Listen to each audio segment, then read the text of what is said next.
Huh? Does that warrant killing her? Well, to me it did. I guess I could say I was enjoying myself. When it comes to pure evil, few names stand out like Arthur Shawcross. He was a convicted child killer who walked free after just 14 years. And what happened next was even worse. Arthur Shawcross, the so-called Genesee River Killer, left a trail of bodies. How did a man like this slip through the cracks of the system? And why were the warning signs ignored? Let's dive into the chilling story of Arthur Shawcross. Arthur John Shawcross was born on June 6, 1945, in Kittery, Maine, the first of 4 children. His family didn't stay there long, as when Arthur was still a boy they settled down in Watertown, New York. From early on there were troubling signs that something wasn't right. Teachers and classmates described him as a bully, quick to anger and often violent towards other kids. He was a chronic bedwetter well into adolescence, something that's often noted in the childhood histories of future violent offenders. Later in life, Shawcross would tell psychologists that his childhood was scarred by sexual abuse at the hands of his mother, and that he engaged in incest with his sister. None of these claims were ever verified, but they fit into a disturbing picture of a young man who felt different, alienated, and angry at the world around him. In 1967, when he was 21, Shawcross was drafted into the US Army. Around this time, he abandoned his first wife and their young son, signing away all parental rights and never seeing his boy again. Later, he would tell brutal stories about his time in Vietnam, grisly tales of decapitations, torture, and even cannibalism. But military records painted a very different story. Shawcross had never been in combat. And I see a woman in her 30s coming down this hill carrying 2 AKs on this side and 2 AKs on this side, barrel down. So I reach over my shoulder like this, right behind my neck, and I pull out a brand new machete. When she backed out, I come up behind her and took her head right there. His second marriage to a woman named Linda also collapsed during this period. She complained of his dark fascinations, especially his obsession with setting fires. In fact, an army psychiatrist concluded that Shawcross was sexually aroused by starting fires. Another very troubling red flag. After leaving the service, Shawcross returned to upstate New York, where his life spiraled further into crime. He set fires, burglarized homes, and even landed in state prison. He was sentenced to 5 years, but managed to serve less than 2 after gaining favor with prison staff for helping rescue a guard during a riot. In October 1971, Shawcross walked free. To outsiders, it may have seemed like a new beginning. He got a steady job with the Watertown Public Works Department, and he got married again. But beneath the surface of this normalcy, his violent impulses were about to erupt. In May of 1972, Shawcross lured 10-year-old Jack Owen Blake into a wooded area, where he R-worded and killed the boy. Jack's body wasn't discovered until months later, after Shawcross himself tipped off a friend who alerted police. But before that body was even found, he struck again. Over Labor Day weekend that same year, 8-year-old Karen Ann Hill went missing in Watertown. What did you do to young Karen Hill? I ain't saying. I told you I wouldn't talk about that. I wasn't talking about anything that happened in Watertown. Her body was found under a bridge. The crime scene told a horrifying story. She had been sexually assaulted and strangled. And he says, here she is. I walked over under the bridge, and we saw this little body buried with the stones on her, and her little feet sticking up. We knew she was dead. Witnesses had seen Shawcross with Karen shortly before she disappeared, and he was arrested almost immediately. Despite the horrific nature of the crimes, prosecutors agreed to a plea bargain. Instead of facing murder charges, Shawcross pled guilty to first-degree manslaughter for both killings. He received a sentence of a maximum of 25 years, which is ridiculously low in my opinion. While in prison, psychiatric evaluations warned that Shawcross was dangerous, manipulative, and likely a psychopath. Yet over time, prison staff began to believe that he was rehabilitated. In April of 1987, after serving just 14 years, Arthur Shawcross was released on parole. It was a decision that would prove devastating because his darkest crimes still lay ahead. When Arthur Shawcross walked out of prison in April 1987, he'd already killed 2 children. The decision to parole him was very controversial, and officials struggled to figure out where to place him. Communities across upstate New York pushed back against his return, angry that a man convicted of child murders might live next door to them. Eventually, Shawcross settled in Rochester, but even there his past was not widely shared. Authorities kept his record quiet, leaving neighbours and even local law enforcement unaware that a dangerous predator was now living among them. How do you know when they're dead? How? I don't know, just do. More or less after they just relax. The body relax, doesn't fight no more. It only takes about 4 minutes, probably. It was a big failure in communication, and within months, Shawcross proved just how costly that failure would be. Unlike his earlier crimes against children, Shawcross's second killing spree focused on women, specifically sex workers in the Rochester area. In March of 1988, the body of 27-year-old Dorothy Blackburn was found near the Genesee River. Her body was found in a nearby riverbed. She'd been strangled to death. At first, the murder didn't stand out. Sex workers were vulnerable targets, and police often struggled to prioritize these cases. But soon, more bodies kept piling up.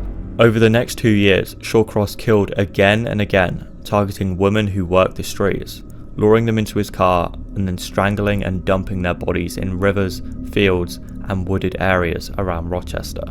In all, Shawcross would be linked to the deaths of 11 women during this period. Some of the crime scenes showed shocking brutality, with mutilation, and in his later confessions, claims of cannibalism. In interviews, he described cutting and consuming parts of his victims' bodies. At the same time, Shawcross was able to maintain an unsettling double life. He lived with a girlfriend, and often appeared calm and friendly in public, and even fished along the Genesee River, near spots where he had previously dumped victims. To those who didn't know his past, he seemed odd, maybe a little rough, but definitely not like an evil murderer. Did you cannibalize any of your prostitute victims? 3. The police investigation grew more intense as the body count rose. Detectives began to see patterns linking the killings, and the media started calling the unknown predator the Genesee River Killer. Still, Shawcross managed to stay one step ahead, carefully choosing victims who were less likely to draw immediate attention. But his arrogance eventually became his undoing. By late 1989, police surveillance teams were watching the areas where bodies had been discovered, and in January 1990, Shawcross was spotted, acting suspiciously near the river. When officers moved in, they found him circling a potential dump site, and his secret life of horror was finally exposed. Arthur Shawcross's arrest in January 1990 brought an end to nearly 2 years of terror in Rochester. His car contained fibers and traces that tied him to multiple crime scenes, and the timeline of his movements matched the disappearances of several women. Faced with the mounting proof, Shawcross eventually confessed, describing how he had lured, strangled, and dumped his victims. He didn't deny what he had done. In fact, he almost seemed proud of it, as if killing had just become his new routine. Do you see yourself as something of a celebrity here? Of course. Well, everybody knows what I'm here for. Do you enjoy the attention? Sometimes. The trial that followed was one of the most insane cases in New York at the time. Shawcross pleaded not guilty by reason of insanity, and his defense team built their case around his fractured mental state. They brought him into a psychiatrist, Dorothy Lewis, who argued that Shawcross had suffered severe trauma as a child, leaving him with brain damage and dissociative identity disorder. What are you doing now? What's happening? What are you doing, Art? Art, why are you holding your penis? Art, what's happening? Mom. What's happening? What does Mommy do? Mom's got me. Mama's got you now? What does she do? Playing with me. Okay, and what's happening? Started kissing me. And what's happening? Why are you crying, Art? It hurts. What hurts, Art? She squeezed me. And what do you say to him? What do you say to him? No. What do you Stop. say? Stop. No. According to this psychiatrist, when Shawcross killed, he sometimes slipped into an alternate personality he called Bessie, named after his mother. She painted a picture of a man who wasn't in control of his actions, whose violence was the product of deep psychological wounds and years of abuse. The prosecution had a very blunt argument. Shawcross wasn't insane, he was manipulative. They pointed out inconsistencies in his story, the lack of evidence for many of his claims of childhood abuse, and the careful way he concealed his crimes. Far from being a man lost in psychosis, they said, he was a calculating predator who knew exactly what he was doing. Brain scans did show that Shawcross had abnormalities, scarring on his frontal lobes, and a cyst pressing against his temporal lobe. But to the prosecution, that wasn't enough to excuse the murders. As the trial unfolded, the jury was forced to weigh two competing narratives. Was Shawcross a deeply damaged man acting out of trauma, or was he simply evil? The testimony was gripping, sometimes bizarre, with Shawcross himself alternating between cold detachment and graphic detail as he described his crimes. In the end, the jury wasn't swayed by the insanity defense, and in December 1990, Arthur Shawcross was convicted of 10 counts of second-degree murder and 1 count of first-degree manslaughter. The judge handed down a sentence of 250 years, basically ensuring that Shawcross would never walk free again. After his conviction in 1990, Arthur Shawcross was sent to the Sullivan Correctional Facility, a maximum security prison in Fallsburg, New York, destined to spend the rest of his days behind bars. But unlike many of the inmates who faded into obscurity, Shawcross remained a figure of grim fascination. Journalists, criminologists, and documentary filmmakers all wanted to understand what made him tick. Shawcross was never the one to shy away from attention. He loved it. He gave interviews, told stories, and often revealed shocking truths. What made Shawcross especially disturbing was not just the murders themselves, but the way he spoke about them. In interviews, he casually admitted to acts of cannibalism, saying he had sliced parts of the flesh of his victims, specifically the vulva of 3 women, and ate them. What happened? What did I do? That's hard to talk about, lady. Well, I cut parts of the body out. Whether these claims were true or not, or exaggerated to provoke horror, remains a matter of debate. But coming from Shawcross, the detail was convincing enough to unsettle even hardened investigators. He described the killings with a chilling lack of empathy, often shifting the blame to his victims, or minimizing his own role. She was found with her head removed. That's right. How did that happen? Easy, just pick it up and move it. What, you just pull the head off? Yeah, it was already off.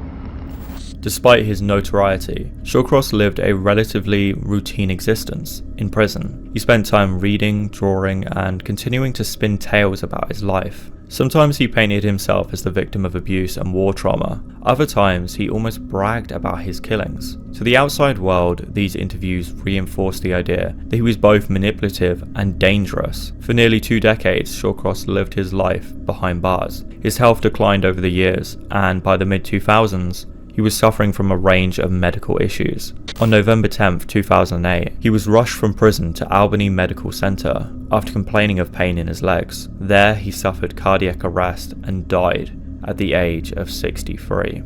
For many, his death marked the quiet end of a nightmare, but his legacy remained, a chilling reminder of how one man slipped through the cracks of the system and left a trail of bodies. His release after serving just 14 years for the brutal killings of 2 children remains one of the most glaring examples of the criminal system gone wrong. Psychiatrists had warned that he was a manipulative psychopath, yet officials believed he had been rehabilitated. That decision cost the lives of 11 women in Rochester and destroyed families. For the families of the victims, Shawcross is remembered as simply a monster. The sex workers he preyed upon were often marginalized, and their deaths initially drew less attention than they deserved. Only when the body count grew so large did law enforcement and the public grasp the scope of what was happening. In the end, Arthur Shawcross's life is remembered not just for the brutality of his crimes, but for what the crimes revealed, the flaws in the system, and the challenges of separating truth from the lies in the mind of a killer, the devastating consequences when warnings go ignored.